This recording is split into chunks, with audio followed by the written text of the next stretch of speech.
Halo El. Halo Ya. Kak, Sehat El? puji Tuhan sehat. Yes. Al dan Dul. Wah, aku tinggal di rumah, ganggu soalnya kalau dibawa sini. Oke El ini temennya adik saya, temennya Tania. Kamu manggilnya apa sih? Cherry. Cherry. Iya, Oh, Mbak Cherry. manggil saya itu berarti. Oh ya, semuanya Cherry. Semuanya Cherry. 5 bersaudara Cherry semua. iya. El, Yes. jadi El ini ternyata masih mahasiswi Iya, di betul. salah satu universitas swasta. Sebut saja Atmajaya Iya, ya di betul Yogyakarta seperti itu. Di mana? Teknik sipil ya? Iya, El ya. teknik sipil. Dan L ini aktif bergerak di bidang kayak pengabdian masyarakat gitu ya. Iya, relawan. Relawan. Oke. Relawan apa itu L? Nama komunitasnya Cakra Abipraya Responsif. Apa itu? Dia ini sebuah komunitas sosial. Awalnya tuh dibangun, dibentuk tahun 2018. Awalnya tuh cuman kayak sekumpulan orang anak-anak Jakarta yang suka sama pencinta alam gitu loh, kumpulan pencinta alam. Terus setelah berjalannya waktu, karena mereka mengira kalau ini adalah sebuah kegiatan yang baik dan mungkin ketika lebih banyak orang ikut bersama kami itu akan menjadi sebuah kegiatan baik yang dapat berdampak baik buat orang lain gitu. Terus Cakra Abipraya ini khususnya itu bergerak di tangga bencana. Oke. Sebenarnya tujuan utamanya waktu di Cakra pusatnya itu adalah ketika ada bencana kita membantu di bagian rehabilitasi dan rekonstruksi. Oke. Karena untuk di tahap bencana penanganan bencana sendiri itu ada 3 tahap. Itu evakuasi, terus evakuasi, rehabilitasi dan rekonstruksi. Oke. Untuk di bagian rehabilitasi untuk Cakra Abipraya sendiri itu fokusnya ke anak-anak. Karena ketika ada bencana itu yang paling berdampak adalah sebenarnya orang tua. Orang tua. Kenapa orang tua? Karena mereka yang paling kena pressure kan, semuanya hilang, mata pencahariannya hilang segala macam, dan itu akan berdampak ke anak-anak juga karena mereka stres. Itu anaknya tuh kebanyakan mendapat tindakan kekerasan dari orang tua. Gitu. Soalnya kan pasti kayak anak-anak kan nggak tahu nih situasinya lagi kayak gini, terus si anak-anaknya pasti kayak ngerengek-ngerengek, terus orang tuanya jadi mungkin karena lagi stres dan segala macam itu akan makanya dari Cakra Abipraya sendiri membantu ke sana untuk menangani anak-anaknya kayak gitu. Namanya psikososial. Di sana kita mengadakan kayak trauma healing, semacam pembelajaran fun learning.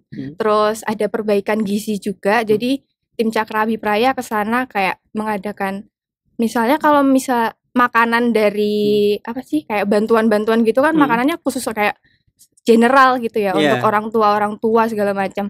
Kalau Cakra Abipraya sendiri tuh punya tim gizi, jadi mereka yang mikirin setiap hari tuh si anak-anak ini harus punya makanan apa sih untuk mencukupi kebutuhan mereka gitu, kebutuhan gizi mereka di 4 sehat 5 sempurna kayak gitu.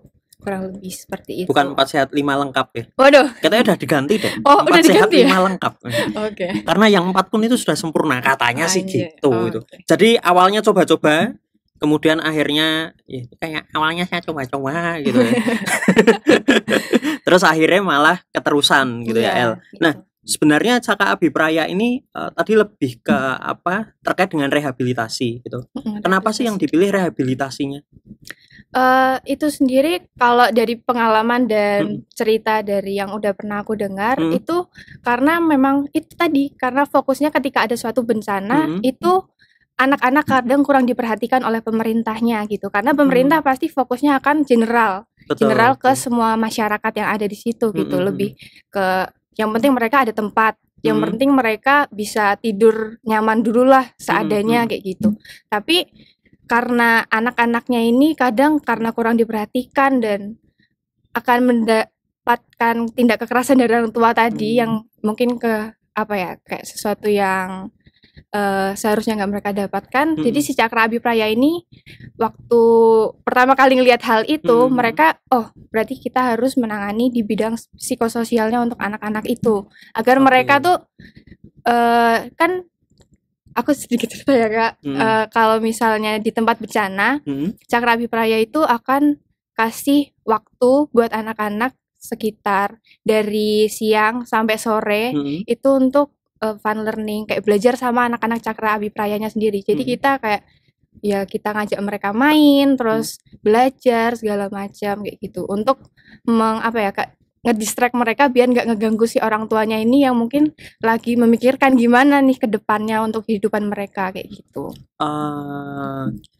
Itu kan dia anak-anak muda nih.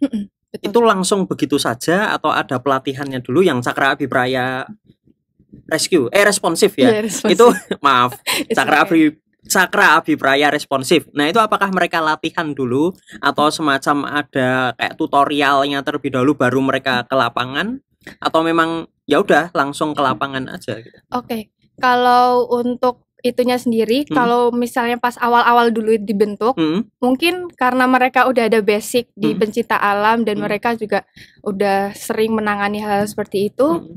Mereka ya nggak ada pelatihannya gitu, berdasarkan pengalaman. Tapi kalau untuk semakin sekarang, karena Cakra Abipraya akhirnya diresmikan menjadi sebuah NGO, non-government organization, itu ada namanya camping charity glam camp. Itu semacam bentuk pendaftaran dan pelatihan dasar untuk para calon cakra muda kayak gitu. Nah itu gimana tuh cara daftarnya? Cara daftarnya ya ketika mereka ada open volunteer nih, biasanya kan di-upload tuh di Instagram. Open volunteer CKJ. Kalau aku kemarin kan aku masuknya CKJ 4. Itu ada poster open volunteer, terus nanti kita daftar untuk ngisi data segala macam, sama ada satu tuh buat video kayak 1 menit, semacam kayak alasan video profil gitu ya, video profile make up atau no. Kayak I just wanna be okay. Terus isinya tuh kayak perkenalan kita, terus asalnya dari mana, terus sekarang lagi apa kesibukannya, terus kenapa pengen daftar Cakra, terus motivasinya ya gitu. Motivasinya, terus kamu pernah ada pengalaman apa sih di bidang ini gitu. Terus sama kamu ada pengalaman nggak di divisi yang kamu pilih gitu. Tetap ada divisinya ya, macam-macam. Ada apa aja, El? Pertama, seingatku ada Denma itu semacam kayak sekretaris bendahara, kayak yang ngurusin segala macam kesekretariatan. Terus ada logistik, terus ada psikososial, ada gizi, ada kesehatan, sama kayaknya itu sih. Sama rekonstruksi. Tetap ada yang rekonstruksinya. Ada. Cuma memang fokusnya di rehabilitasi itu ya, rehabilitasi anak. Nah, tadi kan El nyampaikan kalau ini ada beberapa divisi itu tadi. Selama ini yang sudah dilakukan, itu apakah bekerja sama dengan pihak lain juga? Misalnya nih kayak terkait dengan rehabilitasi. Kan mungkin butuh psikolog atau mungkin butuh sosial, saya nggak tahu apa kayak gitu, atau mungkin bahkan psikiater gitu. Apakah itu pernah terjadi? Kalau selama yang aku baru ikutin, kan aku kebetulan baru ikut Cakra Abipraya resminya itu di tanggal 5 Desember kemarin baru pelantikan. Jadi kalau untuk psikolog dan psikiater kayaknya aku belum pernah dengar sih Kak. Cuman karena psikososialnya kita itu lebih ke kayak kita bikin games buat anak-anaknya, kan itu kayak apa ya, sesuatu yang mungkin kita udah pernah pelajari ketika di kuliah ataupun di SMA kayak gitu. Jadi hal-halnya bukan hal-hal yang lebih ke person to person ke anak-anaknya, tapi kayak lebih ke general. Kayak kita ya udah kita mengondisikan agar anak-anak itu tuh nggak merasakan apa sih kayak traumanya mereka ketika kemarin pas bencana kayak gitu. Jadi kita kayak ngajak mereka main gitu-gitu aja sih. Jadi bukan konseling satu persatu kayak BK gitu, bukan gitu ya? Iya, bukan. Tapi memang lebih ke rame-rame gitu. General. Iya sih, mungkin kayak kalau habis bencana lebih cocok kalau untuk general nggak sih? Anak-anak loh ya. Karena kalau satu-satu kan mungkin problemnya macam-macam juga beda-beda. Dan kita juga kan backgroundnya bukan dari psikolog dan psikiater. Jadi kalau misalnya kita menangani secara person to person, takutnya salah juga kan gitu. Ya, jadi ntar ngasih saran gitu, wah, ternyata malah kontra ya. Iya betul. Itu yang jadi masalah. Gitu siap. Anaknya manut-manut aja. Katanya Mbak itu gitu. Nah itu dia takutnya kan. Anak zaman sekarang udah bisa nunjuk-nunjuk. Oke. El ini. Kenapa El daftar? Tadi kan El bilang nih resminya tanggal 5 Desember. Iya, betul. Tapi sebelumnya pasti sudah pernah ikut dong? Sudah. Udah. maksudnya kalau untuk ikut cakranya sebelum aku daftar itu pernah ikut namanya bagi-bagi makanan di 17 Agustusan kemarin 2021. Yes. Oke. Itu tapi awalnya aku tahu cakra itu dari tahun 2020 Kak. Jadi waktu itu sempat viral kan, ada namanya salah satu selebgram namanya Bang Akbar Hendar. Itu tuh buat satu video ketika di Masamba terjadi banjir bandang yang sampai semuanya habis kayak gitu. Terus dari situ aku buka, terus aku lihat, terus aku ternyata dia kayak ada relate partner sama Cakra Abipraya gitu kan. Terus aku lihat-lihat, scroll. Aku kan emang tertarik anaknya sama dunia relawan udah dari dulu sih, kayak gitu. Jadi kayak aku mulai follow Cakra dari situ, ngeliatin kegiatan-kegiatannya, suka. Terus waktu tahun 2021 di bulan, kayaknya 2 bulan sebelum Desember tuh berarti bulan apa ya? Oktober. November. Oh ya, Oktober sekitar. Tahu saya masih Oktober ya. Atau kalau ganti bulannya nanti tiba-tiba pindah gitu Oktobernya. Oke. Sekitar bulan September atau Oktober itu kan dibuka juga CGC 3. Apa sih itu CGC tadi disebut terus? Charity Glam Camp yang Glam Camp. Oke, siap. Yang yang untuk pelatihan dasarnya tadi. Nah, itu. Aku daftar CGC 3 terus gak keterima. Terus and then aku daftar si 17-an ini. Si 17-an ini itu ternyata aku keterima. Terus itu adalah kegiatan pertama aku di Cakra Abipraya. Tapi itu cuma as volunteer yang lepasan gitu. Paham sih Kak? Volunteer lepasan. Iya, tahu. Ya, kayak gitu. Ya, jadi, volunteer beneran kan? Bukan sebagai anggotanya. Iya, betul. Jadi aku ikut kegiatan itu cuma 1 hari itu aja waktu 17 Agustusan. Terus udah selesai gitu. Terus beberapa hari kemudian aku di call buat ditawarin mau nggak ikut berangkat ke Kepulauan Seribu untuk ikut CGC 3 gitu kan. Tapi itu literally 2 hari sebelum acaranya dimulai. Terus sedangkan aku masih banyak kegiatan yang perlu diurus kan, kegiatan himpunan yang perlu diurus, jadi aku nggak bisa ikut. Terus ternyata di bulan Desembernya dibuka lagi ada kegiatan CGC 4 ini. Terus ya udahlah daftar, ternyata keterima kayak gitu. Terus yang bikin aku sebenarnya yang paling bikin aku pengen banget keterima di Cakra, setelah ngelihat sekian banyak kegiatan yang udah pernah aku lihat di Cakra lewat Instagram tuh, aku ngerasa ada kesamaan visi antara aku sama si Cakra ini gitu. Karena ini aku malah kayak curhat nanti. Loh, harus. Justru pengalamannya itu bagusnya di situ sih. Kayak nanti yang namanya Enta juga mungkin mau nyampaikan kayak gitu. Oke. Terus? Namanya Enta ada ya? Ada apa ya? Oh, nggak tahu sih. Terus yang bikin, karena salah satu goals yang aku pengen turning point aku di tahun 2020 kemarin itu aku pengen punya satu yayasan sosial sendiri ke depannya gitu. Rencananya sih gitu plannya. Terus dan dari situ berarti kan aku mikir nih apa sih cara-cara atau way yang akan menuntun aku ke sana gitu. Of course aku melihat itu ada di Cakra gitu kan. Cakra juga masih sebuah NGO baru dan I think kalau aku bisa join di situ, aku bakal belajar banyak dari Bang Putro selaku pendirinya dan segala macamnya gitu sih. Ini makanya itu salah satu hal yang paling bikin aku pengen banget masuk di Cakra. Luar biasa. Tepuk tangan teman-teman. Wah, ya. Gitu sosial sih sekali jiwamu ya. Meskipun kamu masuknya ke IPA. Iya sih. Ya nggak ada hubungannya sih sebenarnya. Ya sama jiwa sosialnya. Kegiatanmu itu yang sudah terjadi tadi sebelumnya kan yang mau ikut CGC 3 itu nggak diterimanya karena nggak bisa ikut CGC-nya. Bukan. Pertamanya kan aku daftar pribadi sebelum aku ikut 17-an itu. Nah, itu kenapa nggak lolos? Nggak tahu juga, Kak. Kan soalnya yang daftar kan dari satu banyak gitu nasional kan itu soalnya. Terus ya mungkin ada beberapa pengalaman dan sesuatu yang aku kirimkan kurang berkenan, jadi aku gak diterima gitu sih. Kalau kemarin yang L kirimkan apa L? Siapa tahu nanti ada yang pengen ikut juga gitu. So far kemarin tuh waktu pendaftaran kayak ngisi link Google Form kayak gitu, ya sebatas nama, terus angkatan, terus divisi yang dipilih apa, sama upload video. Kayaknya sih yang paling berpengaruh tuh di videonya yang tadi udah aku sebutin di awal sih.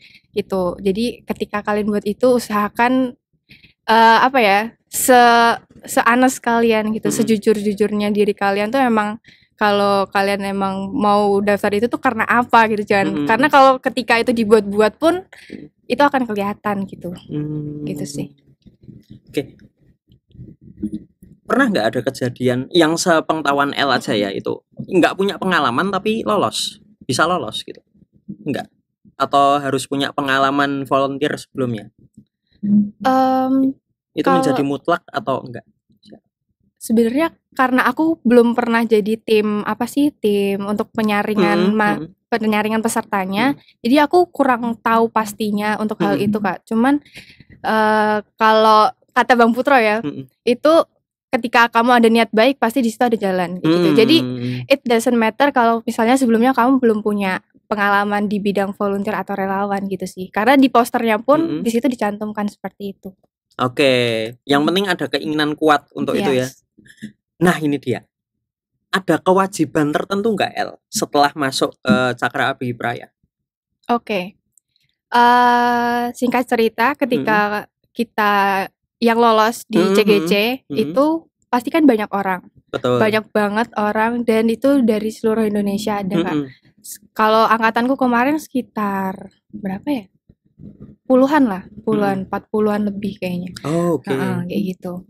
Terus kalau sebelumnya itu Cakra Abdi Praya terpusat di Jakarta. Tapi karena sekarang sudah ada beberapa CGC dan pesertanya udah lumayan banyak, jadi dipecah menjadi regional-regional. Oke. Itu ada regional Jogja, regional Jakarta, Bali, terus Jawa Timur dan Makassar. Kalau untuk sekarang setelah ada regional-regional ini, kegiatan yang pastinya itu adalah mereka harus punya program di setiap regional gitu. Programnya entah itu nanti akan mengadakan, misalnya kalau sekarang untuk regional Jogja itu baru survei-survei tempat calon bencana atau no. Kalau disclaimer, untuk di regional ini kita macam gimana ya, bentar. Kalau untuk Cakra Pusat itu emang kita fokusnya di bencana. Oke. Tapi untuk regional ini karena dibentuknya regional ini karena kan kita nggak mungkin dong bergerak kalau misalnya ada bencana doang. Kayak gitu. Betul. Terus akhirnya setelah ada regional ini kita berpikir kayak kenapa kita harus nunggu pas ada bencana doang kayak gitu. Kita bisa bantu orang tanpa ada bencana dulu nih gitu. Karena ada banyak orang-orang yang masih bisa dan perlu kita bantu kayak gitu. Terus kalau untuk di Jogja sendiri kita lagi survei tempat-tempat yang sekiranya memerlukan bantuan. Apa bentuk bantuannya? Kalau bentuk bantuannya, kita kan akan melakukan survei. Kita akan membantu sesuai apa yang dibutuhkan oleh mereka di tempat itu. Oh, gitu, jadi surveinya itu nggak ada kayak indikatornya gitu ya? Misalnya survei ini butuh makanan misalnya, yang satu butuh pakaian misalnya seperti itu, yang satu belum punya rumah semua terus dibangunin rumah, ya itu nggak mungkin juga sih. Tapi ya bisa aja gitu. Misalnya seperti itu nggak ada. Jadi kebutuhan sesuai masyarakat, misalnya yang satu butuh air bersih, yang satu butuh pakaian, yang satu butuh bacaan misalnya, buku dan sebagainya, itu didata semua. Iya.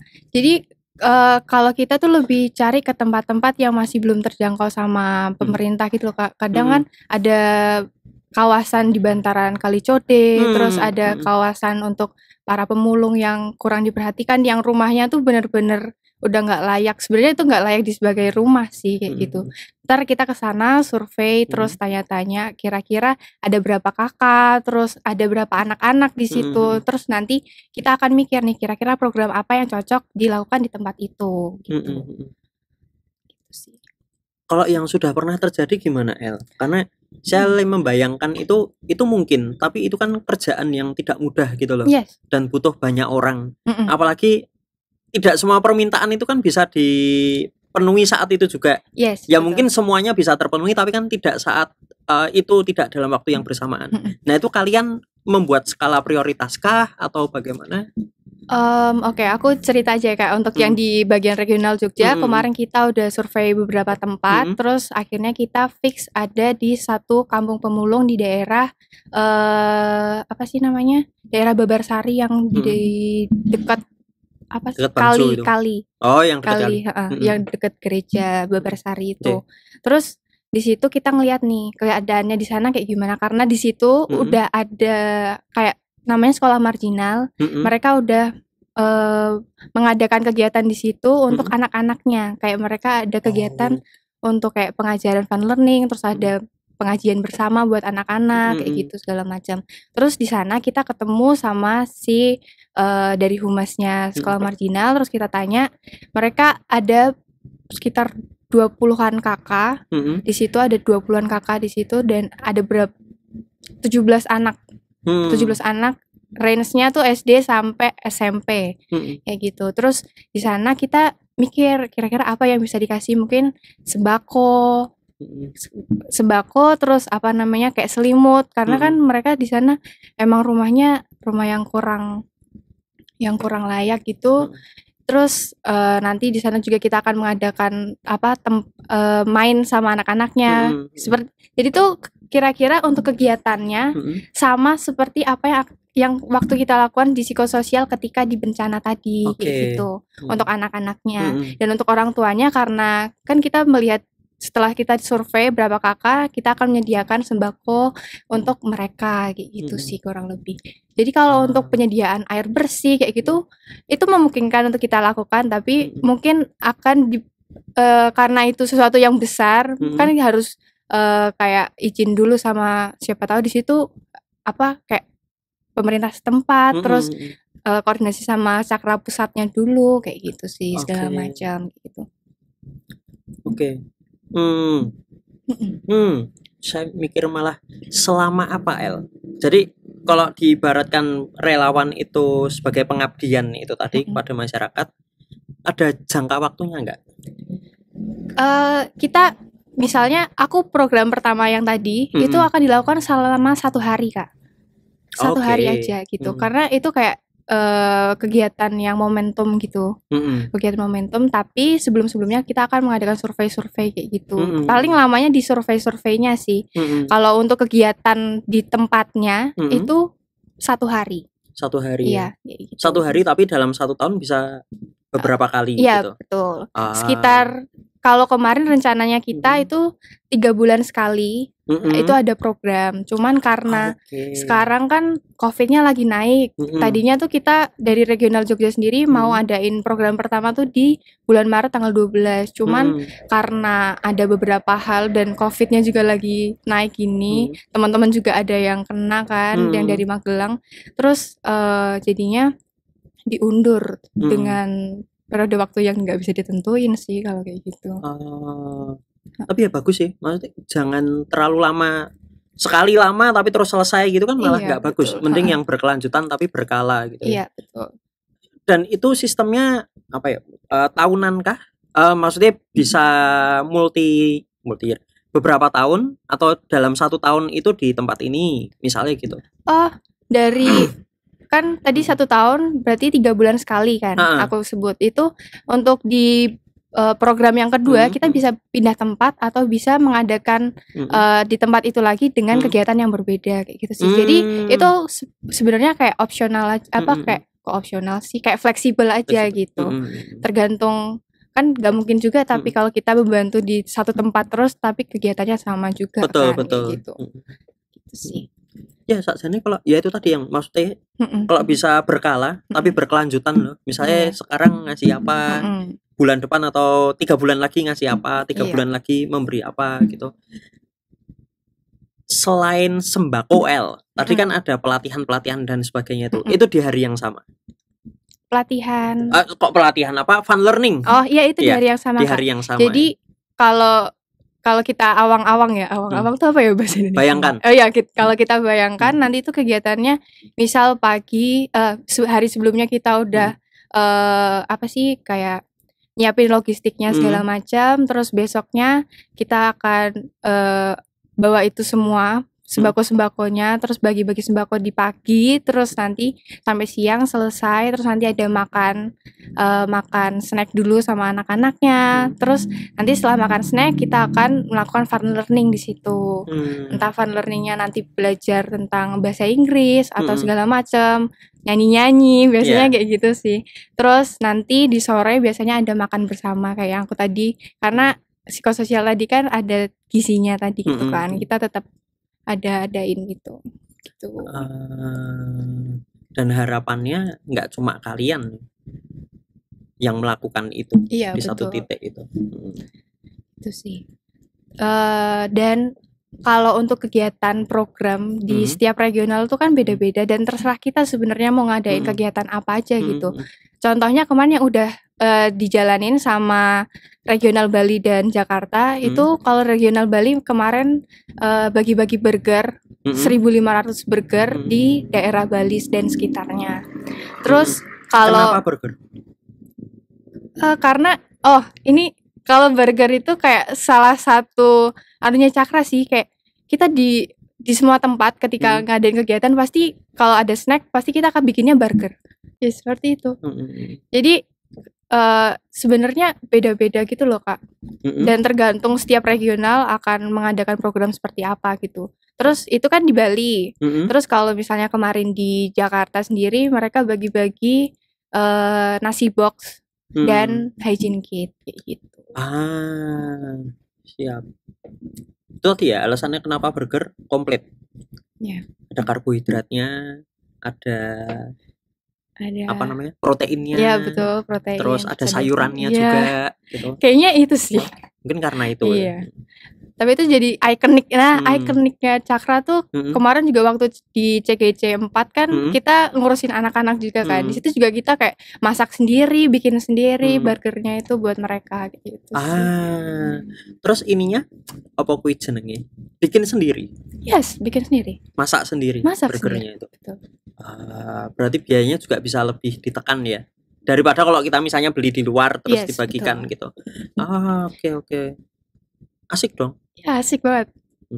Dan kemarin yang di Jakarta bikin nasi box itu pun kita bikin sendiri Kak. Jadi nasi box isinya burger nasi. No dong. Bukan dong. Nasi box pasti ada nasi. Patty-nya pakai nasi itu loh, patty-nya. Oke. Gitu. Jadi Cakra Abipraya tuh punya namanya namanya Kedai Kemanusiaan. Yes. Itu Kedai Kemanusiaan itu adalah base camp sekaligus usaha yang dibikin Cakra Abipraya yang profitnya 100% akan disumbangkan untuk kemanusiaan. Untuk kayak gitu. Profitnya ya yang disumbangkan, bukan modalnya ya. Karena kan kalian butuh modal juga kan untuk mengembalikan modal. Nah, ini menarik nih terkait sama, saya sebenarnya ada 2 pertanyaan, tapi yang pertanyaan pertama nanti aja. Pertanyaannya yang nyambung ini dulu, terkait sama keuangan. Yes. Itu dari mana anggaran? Nah, bagus banget pertanyaannya. Kan tadi sebelum kita mulai podcast kan aku udah sebut tentang Kita Bisa. Nah, untuk Cakra Abipraya sendiri dengan Kita Bisa tuh relasinya udah cukup baik, kita baik. Jadi setiap kita ingin mengadakan program, entah itu program utamanya kita yang tanggap bencana tadi ataupun program regional, kita bisa melakukan campaign lewat Kita Bisa. Dan untuk kayak kemarin programnya di regional Bali dan Jakarta pun itu mereka buka campaign dari Kita Bisa. Kayak gitu sih Kak. Selain campaign itu kita juga pasti cari sponsor gitu sih. Kalau sponsornya dari lembaga pemerintah kah atau dari manapun? Enggak gitu? Sih, dari manapun. Dari manapun. Iya, biasanya ya kayak kita biasa kalau misalnya ada event kita cari sponsor pasti sesuai dengan program apa yang mau kita ituin kan. Mau misalnya kita mau buat program ini pasti kita nyari perusahaan atau suatu lembaga yang ada hubungannya kayak gitu. Nggak mungkin enggak kayak gitu sih. Oke. Pernah kerjasama dengan lembaga pemerintah, setahu? Kalau setauku paling kayak kemarin waktu ada di Lembata, itu kan kita juga tanggap bencana ke sana untuk ngadain psikososial dan untuk pengadaan kayak kerjasama dengan pemerintahnya tuh kayak minta tolong untuk pengadaan tenda segala macam gitu sih Kak paling untuk sama dinas pariwisatanya kayak gitu. Mintanya malah ke dinas pariwisata ya? Kemarin ya ada lah, iya, dengan lembaga iya. pemerintah yang ada di sana ya, yang sesuai gitu. Iya. Nah, tadi El juga nyampaikan ada teman dari Magelang yang kena COVID kan gitu. Nah, batasnya regional Jogja itu mana aja, El? Oh iya, sorry. Kan jadi karena waktu yang keterima di CKJ ataupun orang-orang yang udah keterima di Cakrabi Praya itu kan banyak banget ya, Kak. Kalau untuk regional Jogja sendiri itu mencakup DIY Jateng. Oke. Gitu. Jatim masuk? Jatim atau ada? Jatim ada. Ada sendiri ya? Ada sendiri. Jadi kan regionalnya tadi ada Jatim, Jakarta, Bali, Makassar, sama DIY Jateng. Oke, Jabar? Enggak, belum ada. Belum ada. Kita membuat regional karena kita melihat dari data yang masuk, itu orang-orangnya banyak di mana gitu, Kak. Gitu. Soalnya ketika kita bikin regional di Jabar ternyata orangnya cuma 3. Kan kasihan juga gitu. Iya. Iya, handle ya gitu sih. Kalau yang di DIY Jateng banyak? Lumayan banyak, ada sekitar 20-an. 20-an. Ya, 20-an, 24 kayaknya. Nah, terkait sama program tadi, tiap orang satu program atau per divisi program itu? Enggak, jadi programnya itu kita buat bareng-bareng. Satu regional itu ya? Yes, betul. Jadi konsepnya nanti kayak alurnya itu misalnya kita mau ngadain, pilih dulu nih mau daerah mana, kan Jateng juga ada Semarang, ada Magelang, ada Solo gitu kan mencakup. Jadi kalau yang tadi di Jogja berarti anak-anak Jogja dulu nih yang survei, yang bisa siapa, terus hari itu kita survei bareng gitu. Kalau misalnya pas hari itu dari Magelang atau dari Solo bisa dan ada waktu ya ikut juga kayak gitu. Ntar ketika udah selesai survei, kita adain rapat, misalnya rapatnya di Jogja ya berarti yang bisa dari situ-situ pada kumpul di Jogja. Kalau enggak ya lewat online kayak gitu sih. Oke. Kalau enggak lewat online. Saya malah mau kembali lagi ke masalah keuangan tadi sih sebenarnya. Ketika pertama dibentuk kan itu belum ada donatur tuh. Terus gimana? Waktu belum ada donatur, setauku ya, waktu aku pertama kali tahu yang Mas Samba itu kan tahun 2020. Tahun 2020 itu mereka buat campaign kayak ajuin kayak proposal ke Kita Bisa gitu. Untuk ngadain campaign. Pas mulainya awalnya dari situ sih, Kak.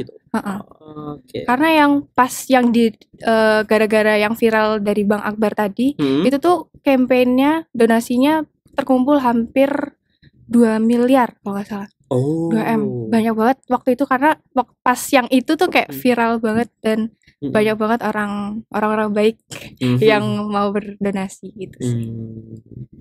Kalau untuk ini alur ketika ada kegiatan itu selalu dikampanyekan di Kita Bisa atau tidak selalu seperti itu? Selalu ya? Iya.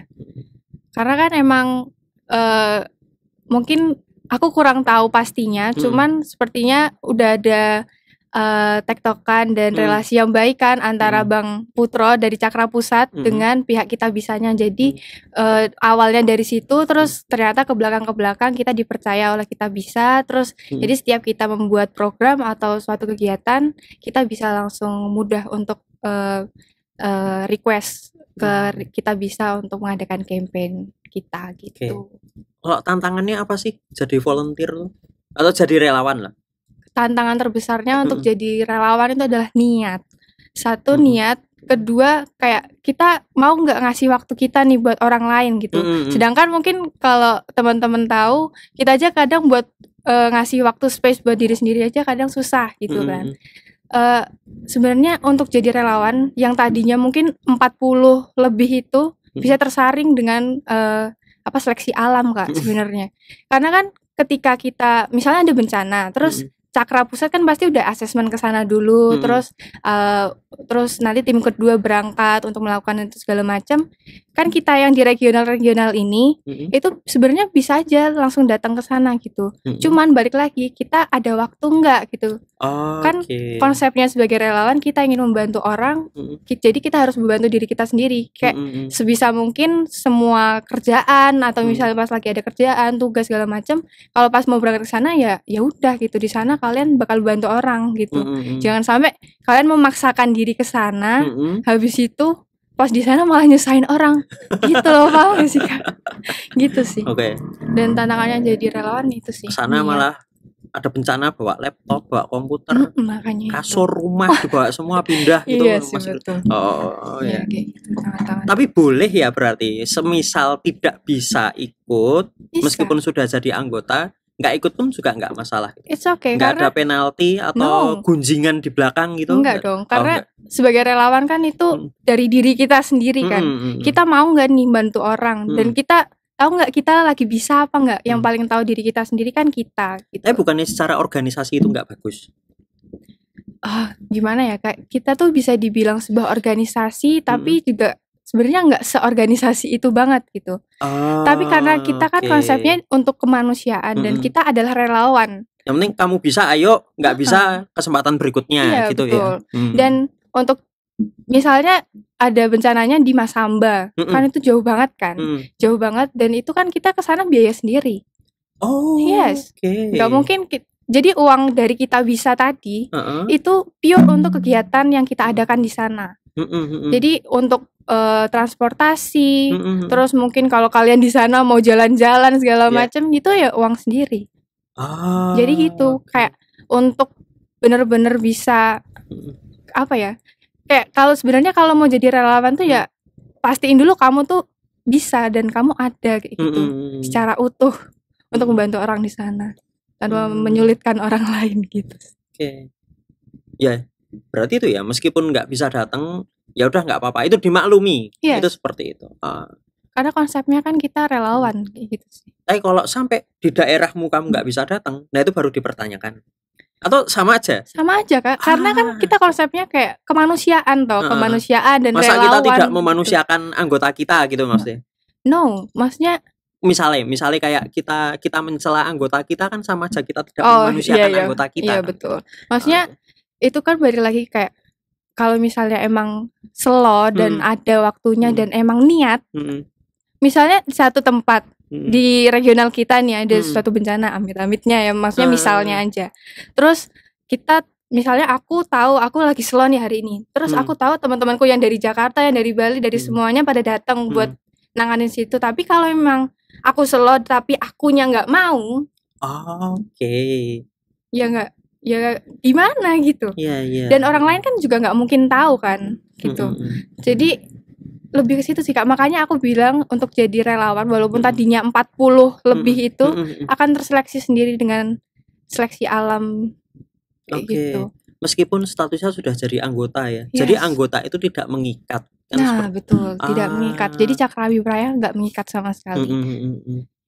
Jadi itu makanya kenapa bilang seleksi alam, jadi kelihatan siapa orang-orang yang bener masuk Cakrabipraya tuh untuk ini kayak gitu. Atau bukan untuk coba, aku cuma pengen coba-coba aja atau apa segala macam kayak gitu sih. Jadi kedepannya nanti berapa waktu ke depan pasti akan kelihatan gitu sih kalau dari aku. Mantap. Gitu. Kira-kira dirimu mau bertahan berapa lama? Atau bisa bertahan berapa lama? Tahun depan dah skripsi harusnya ya. Nggak ada skripsi sih di Atma udah. Oh ya? Serius. Adanya apa? Namanya tugas akhir perancangan infrastruktur. Tapi di teknik sipilnya? Iya. Khusus di teknik sipilnya ya guys. Iya gitu. Ya, udah nggak ada skripsi. Di Atma semuanya. Iya, enggak. Wah terus saya masuk Atma saja. Saya masuk Atma gitu. Biar cepet. Iya gitu. Oke. Siap. Ya kan sibuk banget itu nanti di teknik sipil. Ya makanya itu Kak, kayak gimana kita bagi waktu aja sih. Dan niat itulah balik lagi ke situ sih sebenarnya. Kayak kemarin sebenarnya waktu survei itu juga aku pas ada kegiatan himpunan juga, cuman ya gimana aku bagi-baginya gitu sih. Lebih sebenarnya kalau kita udah memilih suatu untuk terjun di suatu organisasi atau komunitas dan segala macamnya kan emang poin pentingnya adalah gimana kita bisa komit di situ gitu kan dan konsisten untuk kedepannya. Oke. Iya. Ya namanya pengabdian ya. Iya, Ya betul. mengabdi itu Iya. butuh mengorbankan. Mm-mm. Entah mengorbankan waktu, mengorbankan materi misalnya, atau yang lain, mengorbankan cinta dan kasih sayang. Waduh. Misalnya. Itu bisa masuk sih sebenarnya. Ya siapa tahu kan pacarnya nggak mau si pacarnya ini pergi jauh-jauh sampai 2 minggu sampai sebulan di Masamba yang notabene tuh kayak sinyal aja susah gitu. Bisa jadi sih sebenarnya kalau ntar nggak ada komunikasi, malah komunikasi sama yang Iya, lain. betul. Pengalaman pribadi. Waduh, enggak sih. Oke. Gitu. Siap. Ya, kalau jawab pertanyaan kakak tadi yang terakhir, aku bakal bertahan berapa lama? Harapannya sih sampai selama-lamanya, karena kan di Cakrabipraya nggak ada jangka waktunya kebetulan. Dan yang aku tanamin buat diriku sendiri sih kayak ya gimana aku bisa komit dan terus konsisten sama niatku kayak gitu sih. Balik lagi kayak pastikan kita nggak menutup kemungkinan suatu saat kita bakal ngerasa kayak bosan atau segala macam, tapi gimana caranya aku nanti ke depannya bakal balik lagi kayak nginget-nginget tujuan awalku tuh mau masuk Cakrabipraya apa gitu. Kan untuk dapetin si goals tadi kayak gitu sih. Oke. Asik. Yes. Goalsmu yang mau buka gitu ya. Iya. Aku pengen punya yayasan sosial sendiri. Sosial. Yes. Asik, mantap, luar biasa. Jos, seneng banget saya ngobrol sama El gitu. Elizabeth. Ya, Elizabeth. Oke, terima kasih El sudah datang ke sini. Terima kasih juga Kak sudah diajak podcast. Kami yang merasa sangat bahagia karena ada kalian yang mau datang ke sini tuh wes nyenengke banget sebenarnya. Meskipun kadang-kadang orang seneng ke sini padahal enggak, kami yang lebih seneng sebenarnya. Karena ngobrol sama orang itu kan kayak enak gitu loh, El, dapat ilmu baru, dapat mungkin yang kami nggak tahu gitu, mungkin yang kami masih ngeyel gitu, tapi orang lain ada bukti-bukti lainnya. Yes. Itu asik banget sebenarnya ngobrol-ngobrol kayak gini. Sekali lagi makasih ya El ya. Iya, makasih salam juga, Kak. Sehat dan bahagia selalu. Terima kasih. Terima kasih.